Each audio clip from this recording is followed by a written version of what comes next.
gudoomiyaha hay'adda dhowrista tayada Somaliland Muuse Xasan Xaaji Yuusuf oo muddooyinka ugu dambeeyay safar shaqo ku marayay gobolada bariga Somaliland ayaa maanta soo gaaray magaalada Burco waxaanu kormeer ku sameeyay xafiiska hay'adda dhowrista tayada Somaliland ku leedahay gobolka Togdheer isuduwaha hay'adda dhowrista tayada Somaliland ee gobolka Togdheer ayaa gudoomiyaha hay'adani uga warbixiyay howlaha shaqo ee hay'adda dhowrista tayada Somaliland u hayso shacabka magaalada Burco waxaan ku soo dhaweynay gudoomiyaha hay'adda Quality Control Commission oo nagu soo booqday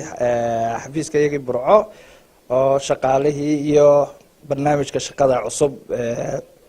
sanadka cusub iyo barnaamijka dawladda cusub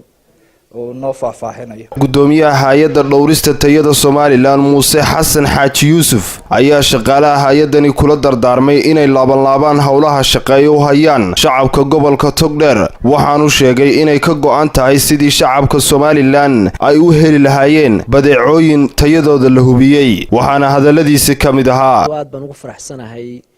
kormeerkii aanu kaga soo bilownay Hargeysa daraad aanu berbera ku joognay ilaa shalay inaanu maantana ugu soo gudubno Burco ujeedada kormeerkaasina waxa weeyaan sidii aanu u eegi lahayn hay'adda dhowrista tayada shaqaalaheeda shaqada ay qabato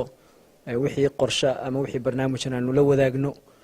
xog waraysi aanu yeelano aanu qorshe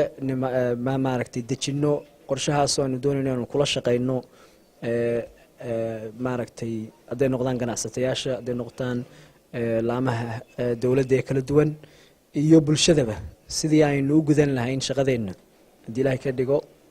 marka intaas aanu idinku nimid shirkeenana waan iska bilaabaneynaa waxaan rajeynaynaa insha Allah inaynu maaragtay de xog urus maaragtay xogta aynu isdhaafsanay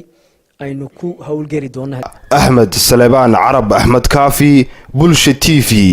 Burco.